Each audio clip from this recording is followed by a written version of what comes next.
tout ça, les plastiques. Il y a quelques mois, le Premier ministre a convoqué ce que la presse a baptisé réunion de crise autour des ordures ménagères. Au mois de mai dernier, le ministère du Développement urbain et de l'Habitat a convoqué les états généraux de l'assainissement. Il y a une mission qui a séjourné à Kigali, au Rwanda, pour essayer de voir la méthode rwandaise. Et puis, vous avez la sortie du Minat à Tangandi. Et puis, vous avez l'autre sortie de Koutès avec 2 balayeuses.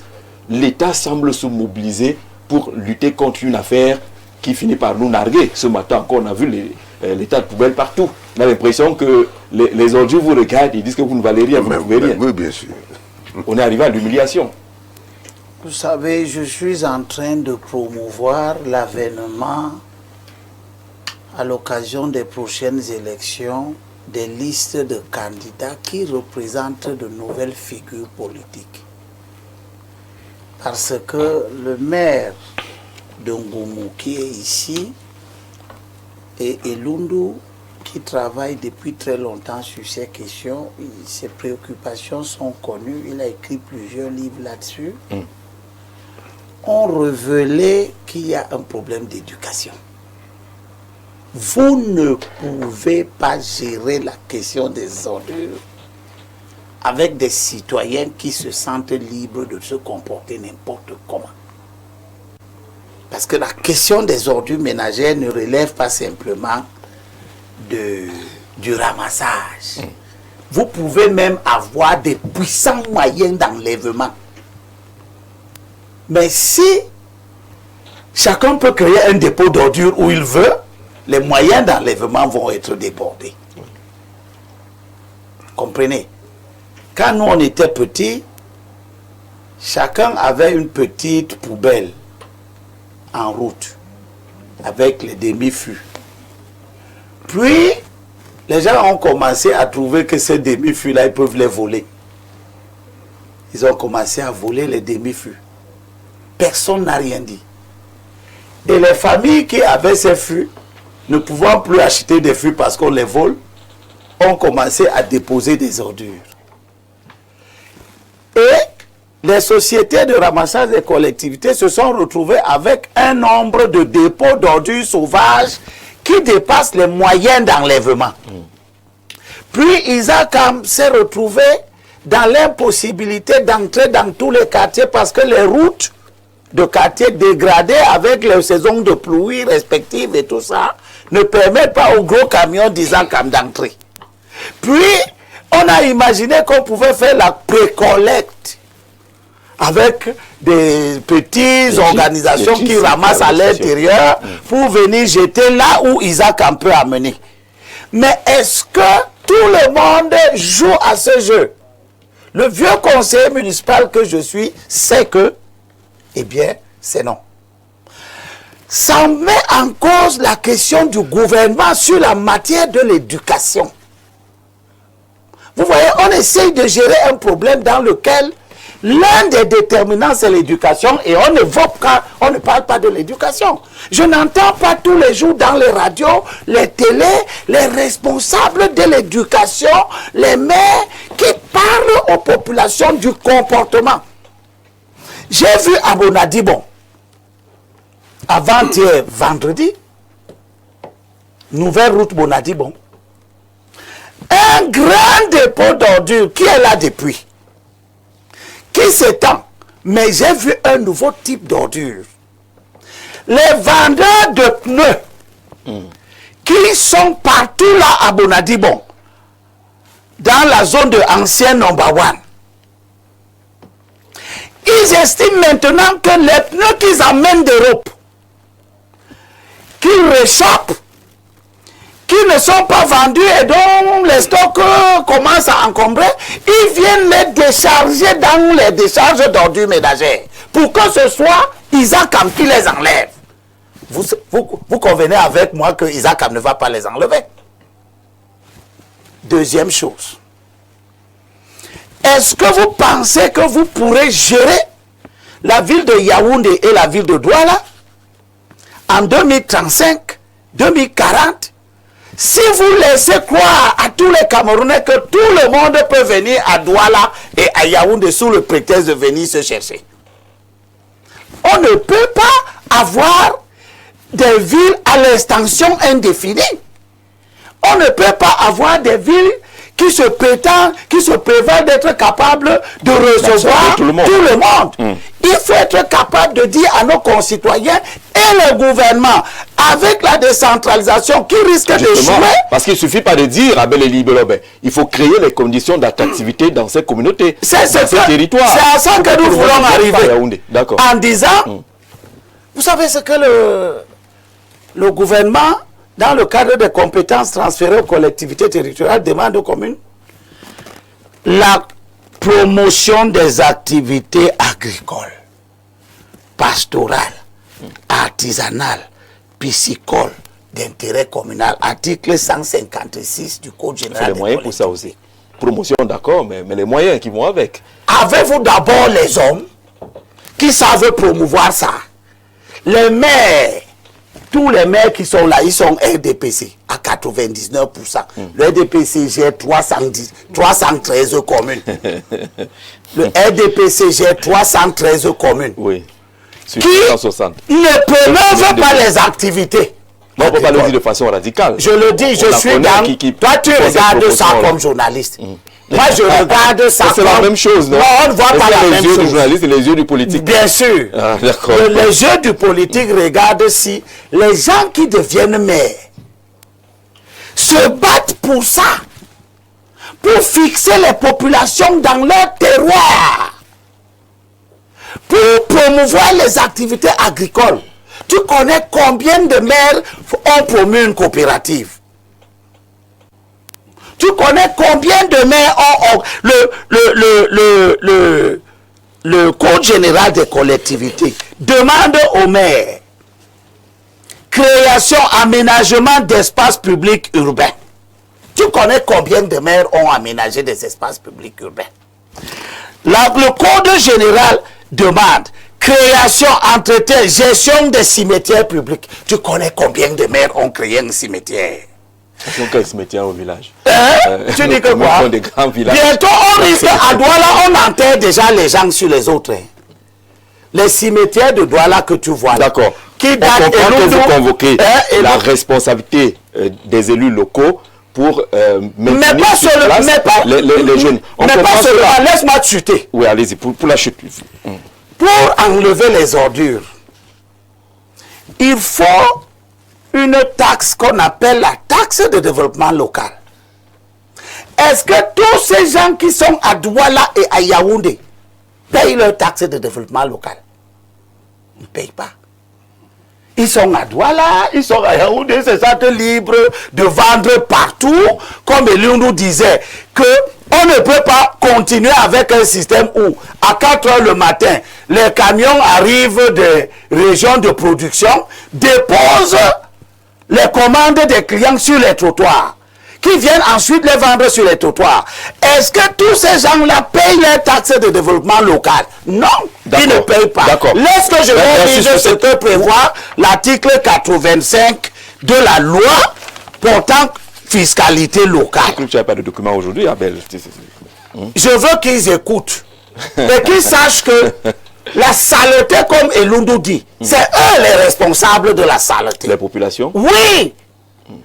La loi, l'article 85 de la loi portant fiscalité locale dit que la vente des marchandises sur les trottoirs et autres espaces publics en dehors des places de marché demeure interdite. D'accord, c'est dit. Alors, merci, Dieudonné. On ne peut donc pas faire face aux désordres urbains. Il parlait d'éducation, il parle de la responsabilité des populations. Je rappelle que si vous allez à Rond-Point Express, la grosse poubelle qui est là des deux côtés d'ailleurs, ce n'est pas les commerçants qui ont déposé leurs ordures de ce côté-là. Est-ce que ce n'est pas facile d'évoquer les questions d'éducation ou de responsabilité des populations?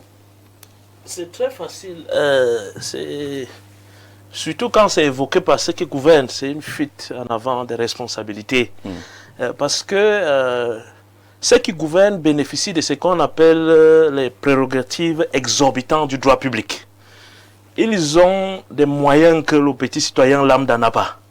Je suis d'accord avec la question d'éducation civique par rapport au traitement des ordures. Comment est-ce qu'on doit jeter les ordures? Ce n'est que normal. Le citoyen doit apporter sa contribution. Mais qu'est-ce que le citoyen fait? Vous avez vos ordures, nous on en a devant nos domiciles actuellement, au moins 4 ou 5 sacs. Personne ne vient les ramasser. Qu'est-ce que lui il fait quand vous l'accusez? Il doit mettre ça sur la tête, il commence à chercher un dépôt d'ordures dans toute la ville. Je suis en train d'aller vers là. J'ai écouté avec une attention particulière Monsieur le maire, parce qu'il parle en tant qu'acteur qui a soulevé des problèmes pertinents. Il a parlé de la décentralisation qui ne marche pas. Il faut dire à ceux qui nous suivent, certains qui auraient dit que la démocratie ne marche pas vraiment, il faut aller vers la dictature. Parce que à l'heure où nous sommes au Cameroun, si on veut regarder l'architecture politique du Cameroun, vous allez voir que nous sommes en pleine dictature, nous sommes presque en plein parti unique, parce qu'un parti politique contrôle plus de 95% de tout ce qui concerne ce pays. Mais les choses ne vont pas. Ça veut dire que la dictature même n'est pas la solution. C'est la démocratie véritable. Monsieur le maire a parlé de la décentralisation. Il dit que les villes ont grandi. Et il faut qu'on souligne aussi que le gouverner, c'est prévoir. Ceux qui ont eu la possibilité de gouverner ce pays pendant plus de 40 ans ont prévu quoi? Ils ne voyaient pas que les villes vont grandir. Ils n'ont pas vu ça venir. Maintenant, les ordures qui sont là, j'avais fait une sortie avec l'un de vos confrères journalistes. Je leur ai dit, ce qui se passe maintenant est la preuve au ministre de l'administration territoriale, M. Paul Atangandji, et tout le gouvernement, qu'on ne peut pas gronder les ordures hors de la rue. On ne peut pas bourder les ordures hors de la rue. Il faut des politiques bien pensées. Et pour bien penser une politique, il faut d'abord se demander, c'est quoi le problème? Quand vous identifiez le problème, vous cherchez maintenant les solutions adéquates pour venir à votre préoccupation. N'en parlons pas des choses qui se passent dans les quartiers où les rigoles sont bouchées. Restons sur les rues principales. Oui. Vous voyez les ordures là qui restent et qui ne sont pas ramassées pendant des jours. Sur des distances de plus de 200, parfois 300 mètres. J'étais comme ça chaque jour pendant des jours. Vous voulez que le citoyen lambda mange les ordures? Ils se sont déplacés, ils sont venus au point où on a l'habitude de jeter. Les bacs à ordures sont pas très disponibles. Vous pouvez marcher des distances de 500 mètres à 1 km, vous ne voyez pas la bac à ordures. Même là où on sait qu'on vient déposer les ordures, les citoyens déposent, on ne ramasse pas. Parce que l'effectif pour faire ce travail n'est pas là. Pour ramasser de manière fréquente ces ordures-là, c'est assez difficile. Je dis, restons seulement sur les rues principales de Yaoundé et de Douala. N'allons pas dans les quartiers. Restons sur les rues, là où on a goudronné. Ces saletés sont encore là. La faute à qui? La faute à ceux qui gouvernent. La décentralisation ne marche pas parce qu'on a voulu que ça ne marche pas. Les maires de ville aujourd'hui étouffent les maires des arrondissements. Monsieur le maire de Ngoumou est là. Certes, il n'est pas le maire de la ville de Yaoundé ou de Douala, mais il sait que ses confrères ici en ville sont étouffés par le maire de la ville. C'est-à-dire que non, le ramassage d'ordures est la compétence de la communauté urbaine. Une communauté urbaine dont les populations n'ont pas élu. La communauté urbaine représente quoi? Les maires devaient être face à leurs responsabilités pour qu'à la fin même de leur mandat, que les populations puissent aussi juger leur gouvernance par rapport à comment est-ce que les maires ont géré la question d'ordures dans les différents arrondissements.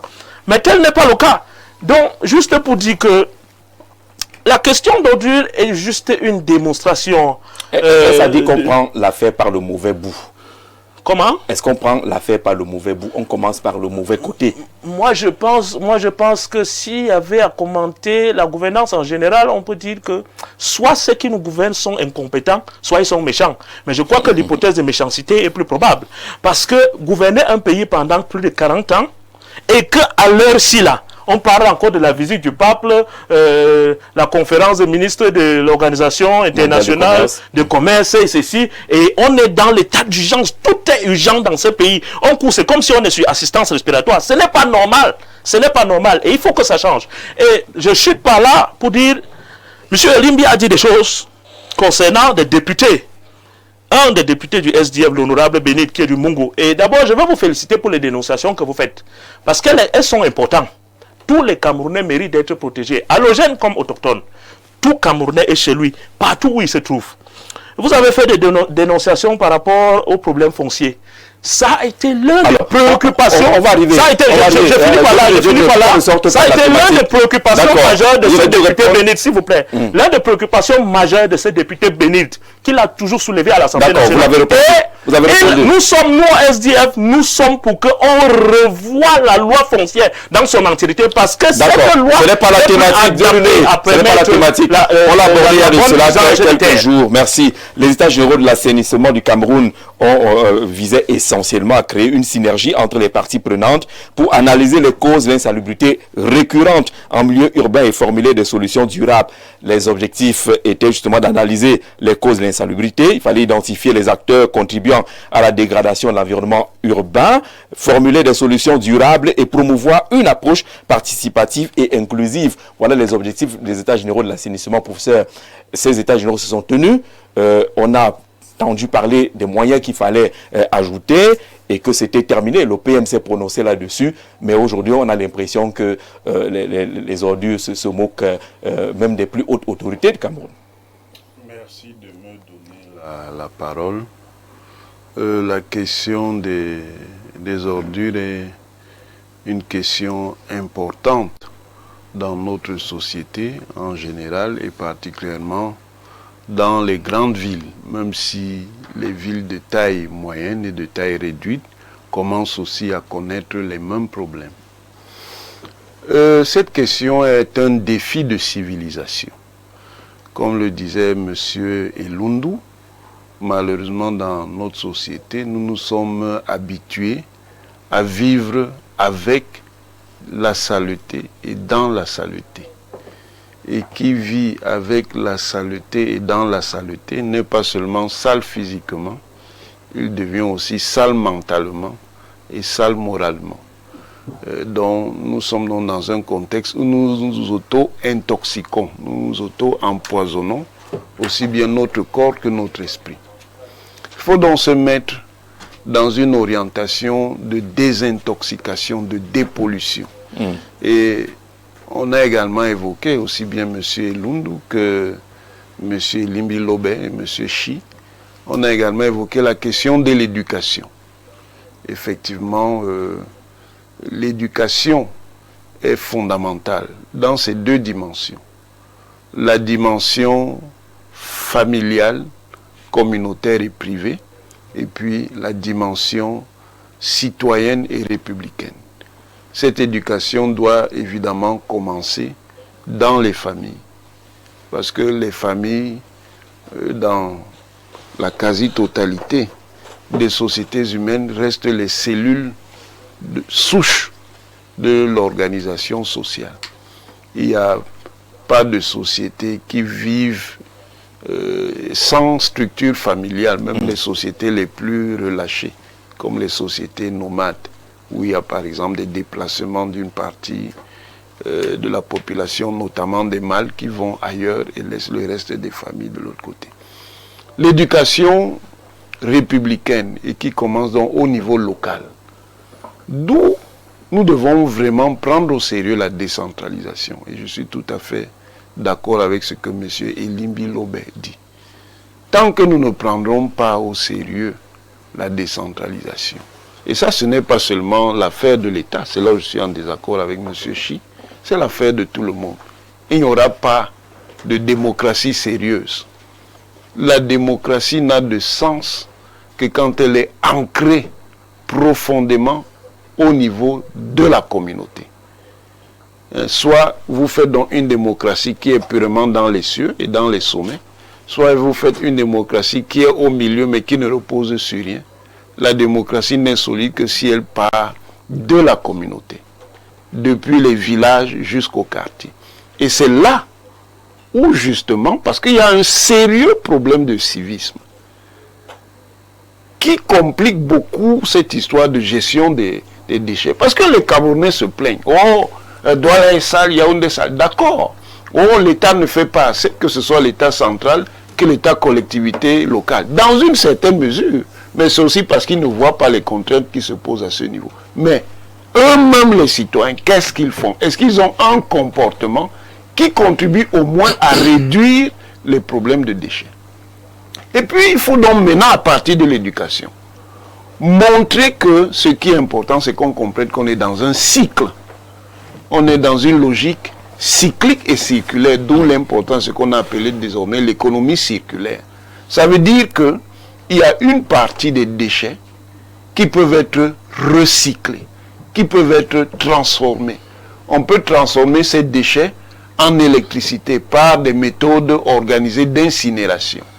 On peut transformer ces déchets en engrais par ce qu'on appelle la valorisation organique, notamment le compostage.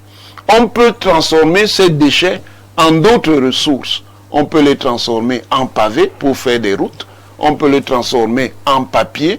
On peut avoir plus... Et il y a également, et c'est un élément important à la base, la question de l'éducation au tri des déchets.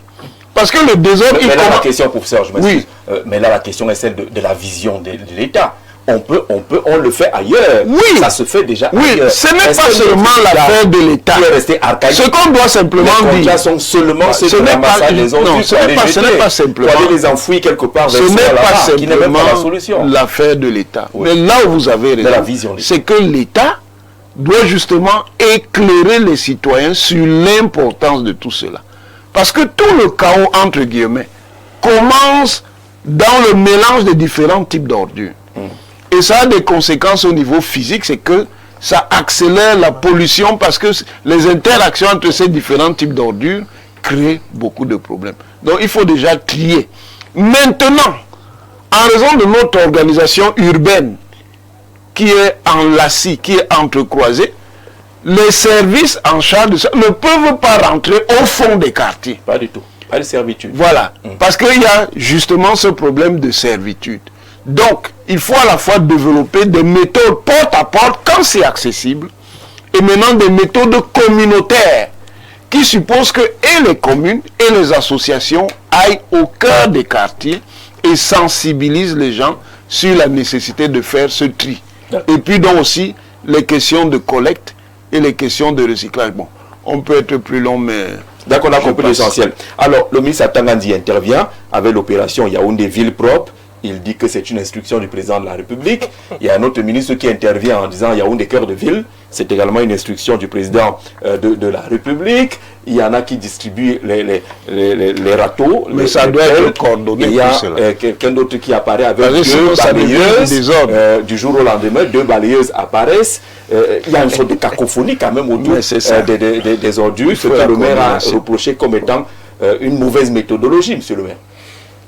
Oui, c'est pour ça qu'on évoque la problématique de la décentralisation, parce que les interventions simultanées de plusieurs départements ministériels atterrissent toujours dans les CTD, dans les communes. Étant entendu que même dans ces grandes villes, effectivement, c'est une affaire communale et intercommunale. Donc, je pense que le gouvernement doit coordonner. Mais il faut sûrement revoir un certain nombre d'organisations entre les communes, et les communautés urbaines, mais aussi, parce que je comprends aussi certains membres du gouvernement, parce qu'il y a une situation urgente, les ordures sont là. Quand on parle mais on attend que la situation soit urgente, comme le disait Chi tout à l'heure. Non, mais quand on parle de l'éducation, ça ne se fait pas en un jour. Donc il faut allier les solutions d'urgence et la planification des solutions durables avec tout ce que ça comporte pour que ça bascule progressivement vers plus de civilisation. C'est vraiment, je suis d'accord avec le professeur, c'est un vrai défi de civilisation. On ne peut pas, en réalité, lorsque vous allez ailleurs, vous revenez au Cameroun, vous avez l'impression de tomber dans un pays de sauvages, totalement sauvage. Et je peux vous dire que c'est plus profond que ça. Et moi qui dénonce généralement un certain nombre de situations de l'école publique, ça rentre dans cette problématique. Parce que l'école républicaine, c'est à l'école maternelle et à l'école primaire qu'on fabrique le vrai citoyen. Donc quand vous avez quelqu'un qui a 50 ans, 40 ans, ne sait pas qu'on ne jette pas une ordure sur la voie publique, ne sait pas que pour faire ses besoins, il faut se cacher, ne sait pas que là où même, parce que le pire, c'est que restez 2 minutes devant une décharge.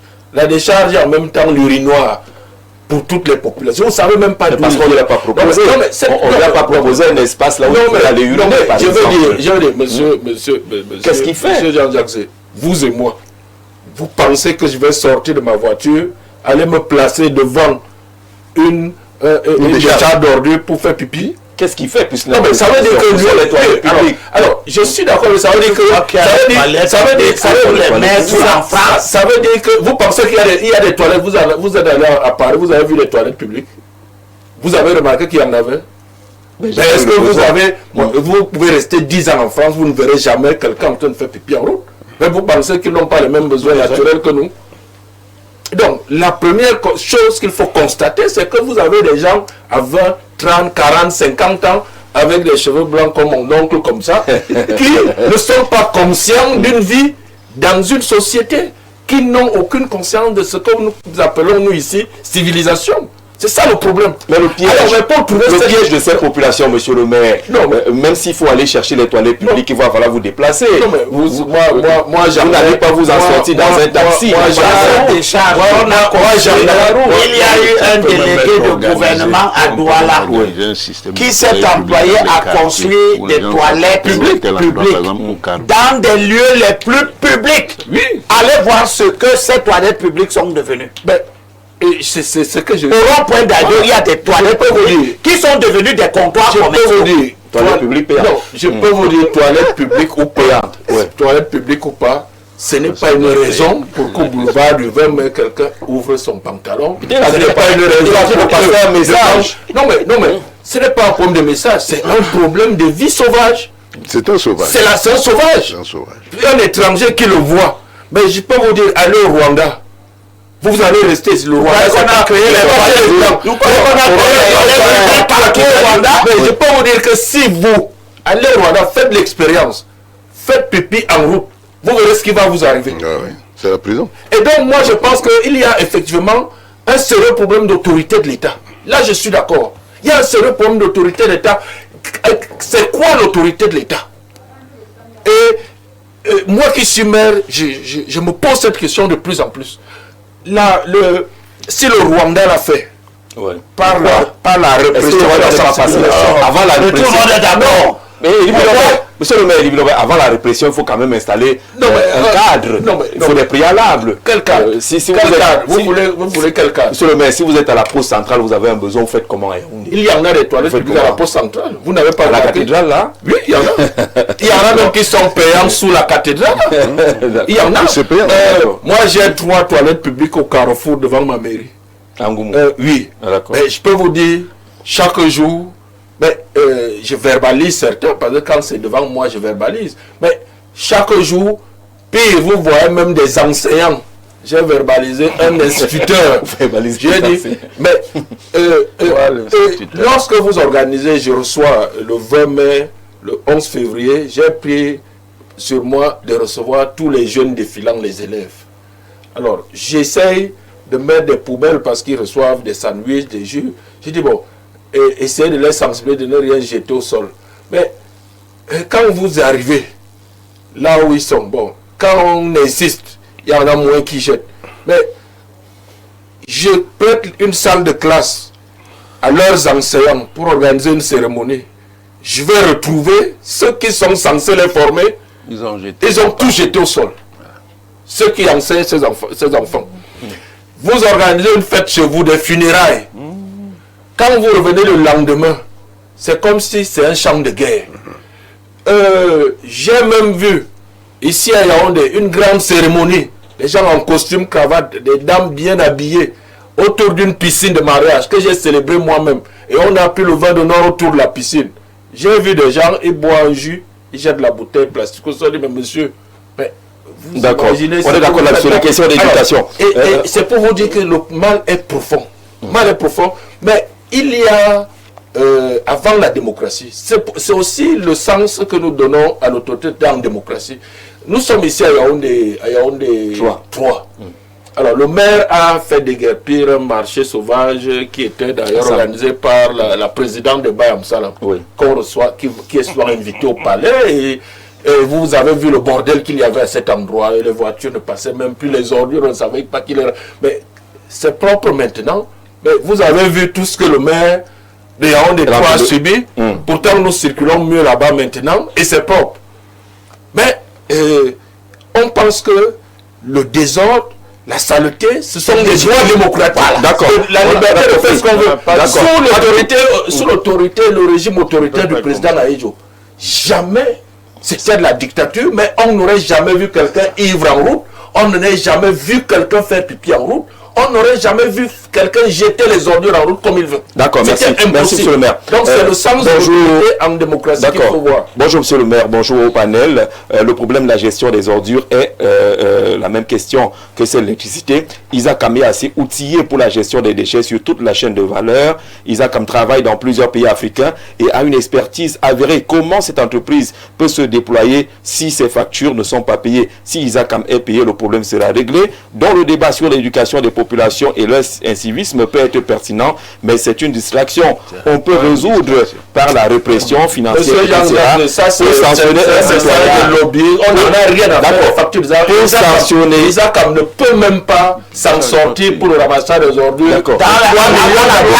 Les villes sont arrivées. D'accord. Le 3 millions à pour sanctionner un citoyen qui verse ses ordures au sol, il faut déjà lui proposer un bac. Ça, c'est le lobbying pour qu'on paye leurs factures. Il faut aussi payer leurs factures. Non, mais ce n'est pas ça la raison aussi. Ce n'est pas la raison. On parle de... Élimine-le d'abord en 2 minutes et demie. Élimine-le en 2 minutes et demie. Ce n'est pas dans le problème de fond. Tu as dit des choses importantes sur lesquelles je voudrais revenir parce que je dis les mêmes choses, mais en réalité, nous ne parlons pas de la même manière. Vous savez, ces questions sont tellement essentielles que il faut éviter de les réduire aux simples batailles politiques et politiciennes. Tout à fait. Je vous assure que même si on enlève Paul Biya au pouvoir, on prend les 313 mairies RDPC, on met les opposants dedans, il y aura le même désordre. Peut-être même plus. Pourquoi? Quand le maire et Lundu, qui lui-même, le prof, nous parlons de l'éducation. Cette idée d'éducation concerne même ceux qui sont au pouvoir. Tout à fait. Oui. Est-ce que les gens que nous avons mis maires ont une éducation qui les prédispose à combattre le désordre urbain? Si vous avez à la mairie d'arrondissement, si vous avez dans les communautés urbaines des gens qui considèrent que vendre en route est légitime, normal, parce que les gens se débrouillent, ils doivent trouver de quoi manger. Quand vous avez à l'intérieur d'un conseil municipal des conseillers municipaux qui ont cette tournure de l'esprit et qui vont paralyser le maire dans ses actions si jamais le maire ne conçoit pas les choses de la sorte, vous obtenez un désordre urbain légitime aux yeux de ceux qui devaient le combattre. Vous comprenez? Vous ne pourrez jamais avoir une ville normale avec des citoyens qui pensent que le commerce doit se faire sur la voie publique. Monsieur Libelobé, pour vous confirmer, le débat, quand on fabriquait cette loi sur la fiscalité locale, j'étais membre de la commission avec 2 autres collègues. Nous avons insisté pour que ça soit inscrit, cette interdiction. Et qu'aucune mairie ne prélève plus 5 francs de la voie publique sous prétexte qu'ils se débrouillent. Que ça soit interdit et que les forces de l'ordre et toutes les autorités, y compris les CTD, appliquent la règle d'interdiction absolue. Que les voies publiques se libèrent. Maintenant que la redevance sur les marchés soit perçue par les communes, là où les communes ont aménagé des places de marché. D'accord. Voilà. Oui, allez-y, monsieur le ministre. Oui. Si nous avons même des citoyens éduqués, Cela suppose des citoyens qui savent qu'ils doivent contribuer au fonctionnement du pays. Tout à fait. C'est le citoyen éduqué dont nous parlons là. C'est le citoyen qui doit savoir que son activité économique génère des ordures. Qu'il y a des taxes prévues pour financer le ramassage, la transformation et tout, relatif avec ces ordures. La présence en ville, même les étudiants paient la taxe. D'accord. Sur les Or, j'ai été conseiller municipal pendant 10 ans. Oui. La taxe qui est allouée au ramassage des ordures et aux autres actes de développement, l'électrification qu'on appelle la taxe de développement local, en dehors de ceux qui ont un bulletin de salaire, personne ne paye la taxe de développement local. D'accord. Parce que même si nous sommes disciplinés et que nous déposons les ordures aux endroits prévus, il va rester maintenant que l'entreprise soit capable de venir enlever. Et qu'on paye ses Et factures. qu'on paye cette entreprise, Oui. qui ne doit déjà même pas être un monopole. Tout à fait. D'accord? Donc, j'arrive à quelque chose qui me tient à cœur. Le facteur humain. Quels sont ceux que nous envoyons pour gérer notre destin collectif au niveau des collectivités territoriales décentralisées? Je laisse les ordures. Je reviens sur l'éducation. Est-ce que tu sais que sur les 360 communes du Cameroun, il n'y a aucun maire depuis 1996 que la décentralisation est inscrite dans la Constitution? Et qu'en 2004, les premières lois sur la décentralisation ont commencé, notamment la loi fixant les règles applicables aux communes, la loi fixant les règles applicables aux régions, et comment on appelle ça, la philosophie générale même de la décentralisation qui a été évoquée dans le cadre des choses de 2004. Eh bien, il n'y a qu'un seul maire au Cameroun qui en 5 ans a construit 5 écoles maternelles. Il était à Douala, il s'appelle Dehors Prison. Les gens sont maires à Douala. La ville de Douala a 60 milliards de francs de budget. Même aucun délégué du gouvernement n'a construit des écoles maternelles. D'accord. Moi, j'en ai construit 7. Très bien. Au-dessus de 5. Au-dessus de 5. Bon, je te félicite alors. Très bien. Je veux que d'autres maires nous disent, moi j'ai construit. Ils ont la possibilité de nous jouer. Les gens sont maires, ils ne construisent pas des écoles. Ils ne doutent personne. Ils ne ramassent pas les ordures. On dit ici, attends, je lis ça. Attends, je lis ça.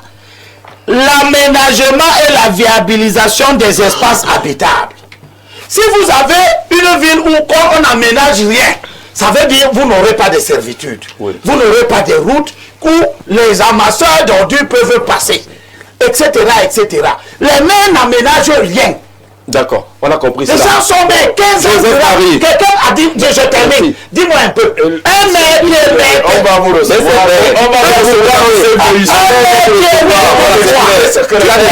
Un maire qui est maire comme toi pendant 15 ans, comme à Douala Premier. Et qui, j'ai vu Tamba, il a d'ailleurs été ici. Et qui n'a même pas été capable de mettre les gens à la CNPS pour Voilà, qu'ils travaillent. d'accord, vous l'avez dit. Joseph Marie. Joseph Marie. Tu attends qu'il ramasse des ordures? On a parlé tout à l'heure des objectifs visés par et les États généraux et les réunions à la primature. C'est pratiquement les mêmes objectifs qui sont évoqués chaque fois qu'il y a une réunion.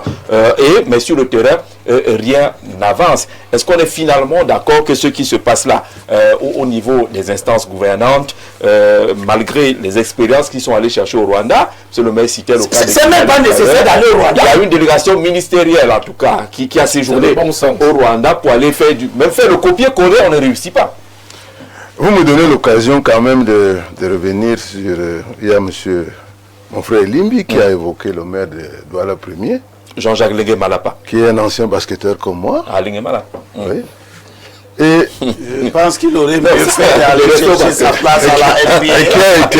venir à la commune. Et qui a été international de basketball. Bien sûr. Qui m'a dit que Limbi est en train de faire du bashing sur lui. Voilà. Et il m'a dit qu'il a construit, il m'a envoyé, qu'il a construit un siège imposant, 5 étages avec un ascenseur pour les personnes handicapées, qu'il a construit. Il t'a dit ça marche. Il a construit la case municipale au quartier Grand Moulin. Oui. Construit une garderie pour les enfants, une crèche. Oui. Il a construit une briqueterie pour atténuer les coûts de construction. Oui. Il paye les salaires de manière régulière depuis ses 3 mandats. Il a régularisé les cotisations et versements à la CNPS aux impôts. Parce que d'après lui, ce n'était pas sa faute, c'était la faute du Trésor qui ne reversait pas, qui ne recréditait pas le compte de CNPS. Donc, il a dit que tu payes les cotisations sociales au Trésor. Alors, il me dit que le traitement des salaires. D'accord. Voilà, le traitement des salaires. Le Trésor, tu peux payer les cotisations sociales des employés. Je te demande.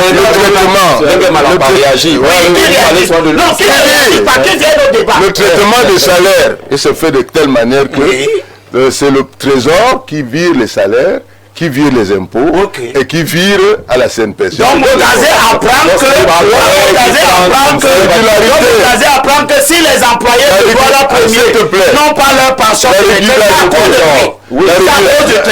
la régularité des stages de vacances à plus de 500 élèves et étudiants chaque année.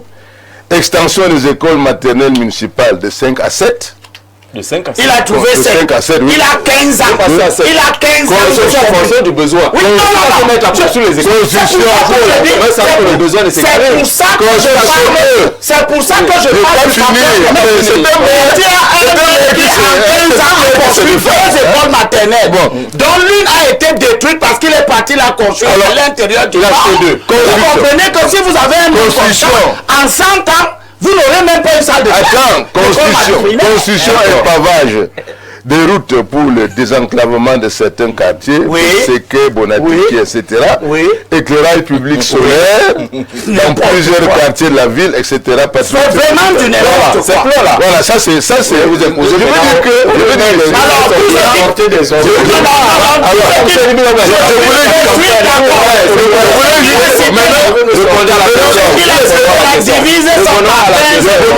Combien il a fait par an. D'accord. Je voulais dire à mon frère, à mon neveu, que notre métier aussi, c'est parfois restituer ce qui apparaît comme la vérité. C'est-à-dire, si je suis sur un plateau et qu'il me rend compte que mon neveu, peut-être parce qu'on a mal informé on a mal informé peut-être un panéliste, et qui, je peux lui dire, écoute, moi ce monsieur, je le connais, c'est mon neveu. Je sais qu'il est un type sérieux. Est-ce que vraiment il a pu faire une chose pareille? Donc c'était pas pour faire, c'était juste pour restituer quelque chose en faveur de quelqu'un. Merci beaucoup et merci à M. Et pour la crédibilité effectivement de notre émission. La deuxième chose que je vais te dire, c'est que je vais boucler mon affaire sur les ordures ménagères. Nous sommes tombés d'accord sur le fait qu'il y a l'éducation à l'école primaire. Ce n'est plus au niveau des gens tordus que nous sommes. Vous remarquerez que même traverser la route, les Camerounais ne savent pas traverser la route. Allez vous mettre à la pause centrale. Une femme a failli me tuer sur un passage clouté. Elle me voit sur le pas. Elle fonce sur moi, elle me demande qu'est-ce que j'ai fait là. Sur un passage, le père, c'était citoyen, mon cher Chi. S'il faut les appeler. Enfin, c'est des individus qui ne savent pas, qui sont des. D'ailleurs, j'ai fait un saut. Pour mon âge, elle me fait mal sur la route. Parce que cette femme, elle se demandait qu'est-ce que j'ai fait sur un passage clouté. Alors dans sa tête, ça voulait dire qu'on ne se met jamais là. Donc, j'ai été agressé par ça. Elle est partie, elle ne sait même pas. Donc, c'est le permis obtenu au téléphone. Vous avez ça. Vous allez, mettez-vous au rond-point de la pause centrale. Vous allez voir comment les Camerounais traversent la route. Et ils mettent tout le monde en difficulté. Les automobilistes, chacun se bat, d'autres montent sur les trottoirs et tout. Nous avons une masse d'individus à former. Et c'est là où je reviens sur, je suis d'accord avec le ministre, j'ai failli le ministre Limbi, que ça peut arriver. Alors, j'ai dit, c'est une affaire éminemment sociétale et sociale. Rien à voir avec la politique. C'est-à-dire que si il y a des zones de consensus. Toi qui voulais que le pape vienne pour les consensus, nous devons arriver à nous réconcilier sur certains sur certaines thématiques. C'est-à-dire que chaque parti politique doit porter cette thématique-là comme une cause nationale. Parce que cette affaire d'ordure-là est très très lointaine. Et nous disons que, non seulement ça, nous ne pouvons pas non plus faire la part belle au gouvernement. Parce qu'effectivement, vous avez dit une affaire là qu'on lit tous les jours. Objectif général, objectif spécifique, résultat attendu, méthodologie. Les mêmes histoires, ils appellent ça les termes de référence. Depuis 20 ans, 30 ans, quand on vous parle des mêmes choses, on vous dit que vraiment vous pensez qu'on devrait faire des états généraux en évoquant des choses comme ça que vous dites là, que non, il faut aller dans les quartiers, il faut que les gens, qu'on creuse les routes. Tout ça est connu. Ce qui relève du normal. La réalité, quoi? La réalité, est qu'on refuse de franchir le grand pas. Le grand pas, c'est quoi? C'est faire confiance aux Camerounais. Et leur donner l'opportunité de gérer les espaces en tant que citoyen, en tant que patriote. C'est-à-dire que comme on vous est là, donnez-lui l'autorité de gouverner sa mairie.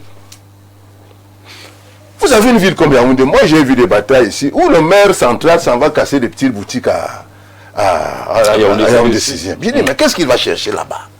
Pourquoi ce mélange, ce genre de choses où un maire est là, un autre type vient lui dire, tu ne peux pas le faire. Parce que c'est moi le maire supérieur. Donnons la responsabilité aux gens. Et puis, contrairement à ce qu'on croit, ce pays n'a pas autant d'argent que ça, pour l'instant. Mais le peu d'argent qu'il y a, qu'est-ce qu'il y a? Vous arrivez devant un ministère. Un secrétaire général a une voiture qui coûte 80 millions. Cette voiture-là, on la prend le matin, on la dépose là, elle fait toute la journée. Cette voiture, c'est 2 petites entreprises qui sont là, thésaurisées, posées là. Cette voiture, ce type est à Yaoundé. Il n'y a pas de... Il ne va pas utiliser le 4x4. Pas de raison. Jamais il ne va utiliser le 4x4 un jour. Mais ce monsieur est là, avec cette voiture. Et vous en avez comme ça des centaines. La rationalisation des moyens. Moi, j'ai vu des gens aller au sud Cameroun acheter des voitures de luxe, de super luxe, à des conseillers régionaux qui ne leur ont pas demandé. Donc, demandez aux gens qu'est-ce qu'ils veulent faire avec l'argent. C'est ça. Ne posez pas aux gens des choses de Yaoundé, voilà, on vous envoie les voitures, mais pourquoi? Et bah tu peux laisser. Mais pourquoi? Le minimum, c'est ça. Le minimum, c'est qu'on doit reconstruire un budget, et ça, je suis entièrement d'accord avec le professeur Ouna. Un budget qui part de la base. Qu'est-ce que le gars de mon village veut dans son village? Je vous rappelle que moi je suis de Kolmios 2, il connaît. L'argent de l'État s'arrête à Evodoula. Après Evodoula, dans mon village, il n'y a que ma mère qui trouve 18 000 francs de pension. L'argent de l'État n'arrive pas chez nous. Pourquoi? Parce que la redistribution ne tient pas compte de ceux qui ne marchent pas dans les caisses de l'État, qui n'ont pas un truc. Donc, je veux dire qu'ils n'ont pas un matricule. Je finis en disant que la modernisation de notre pays va être le prochain chantier de ceux qui vont gouverner ce Cameroun. C'est-à-dire qu'on ne peut plus traiter les affaires d'ordures comme au village. Et c'est ça même d'abord comment traiter ça. Au village même, il n'y a pas d'ordures. Au village, il n'y a pas d'ordures. On commence à en avoir. Alors, vous prenez, je finis en 2 minutes. 1 minute. Et Elimbi a posé un problème pertinent. La décongestion des villes. Pourquoi tout le monde est à Yaoundé? Quand vous arrivez à Mokolo ici, vous trouvez les étoiles là-bas. Derrière là-bas, c'est Okola, c'est Evodoula, c'est Monatélé. Quand ils viennent, parce qu'ils n'ont rien à faire au village, ils croient qu'il y a des choses à faire à Yaoundé, ils viennent, ils sont là. Vous allez du côté de Bonabéry, vous allez trouver tous ces gars qui viennent du nord-ouest, sud-ouest, ils sont de l'ouest. Vous allez du côté de Etoudi ici, vous voyez les Mbamois. Mais quelle est cette organisation d'un pays où tout le monde pense qu'une ville d'un pays de 475 000 km², où vous faites 100 km, vous ne voyez pas une seule personne dans l'est du pays, comment on peut venir, on peut construire un pays en... Arriver donc à Yaoundé, il trouve qu'il n'est donc pas. Il n'y a rien à faire. Il s'assoit en route, il commence à braiser le Monsieur il a salué la ville. La parole aux autres pour 2 minutes chacun. On salue monsieur le maire d'Ayos, qui nous rappelle qu'il entend suivre l'émission et que Ayos était la plus belle ville du Cameroun en 2025. Très propre, la ville d'Ayos. On va vous au CVUC. On vous attend au CVUC. On va poser des questions là-bas. Alors, à l'issue, il y en a qui ont créé beaucoup de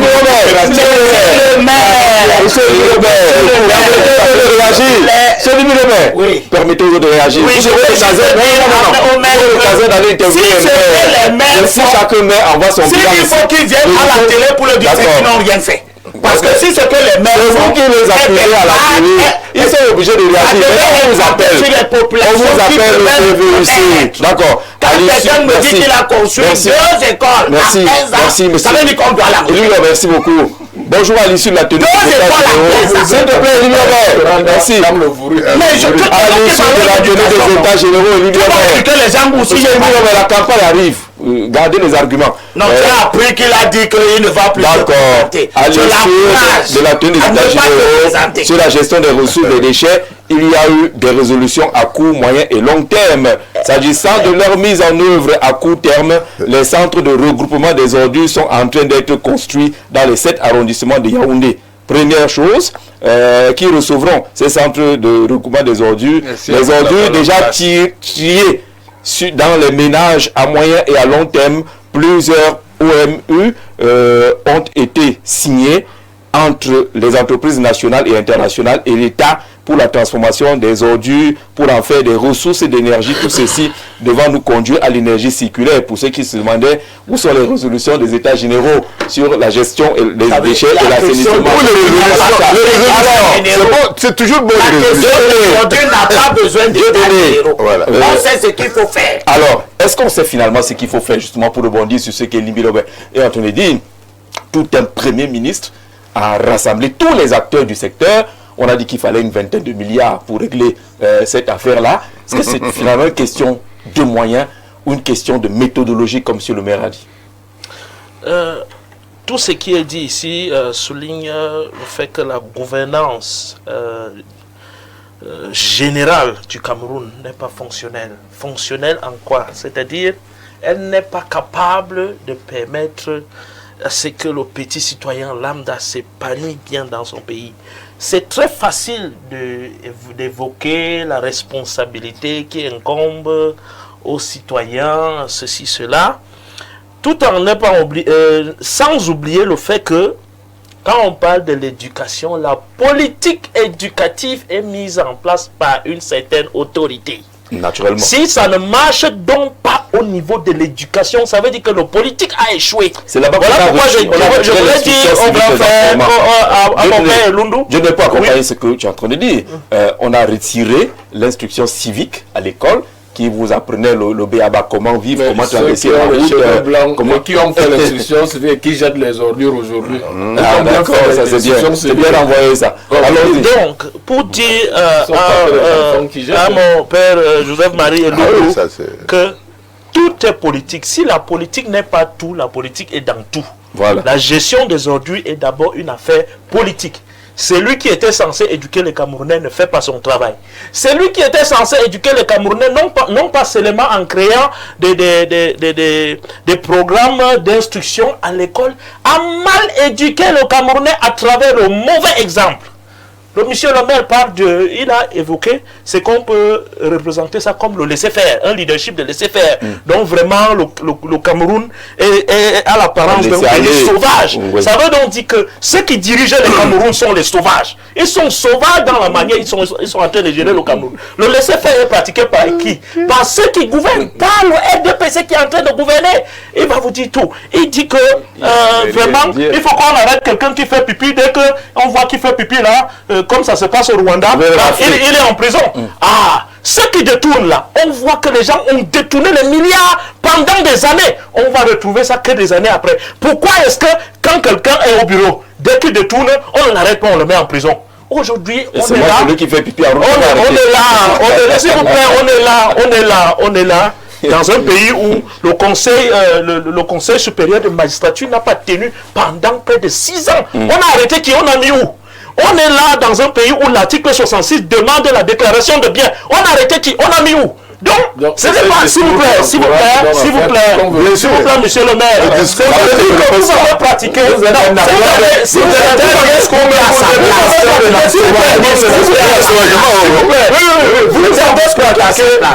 mis en place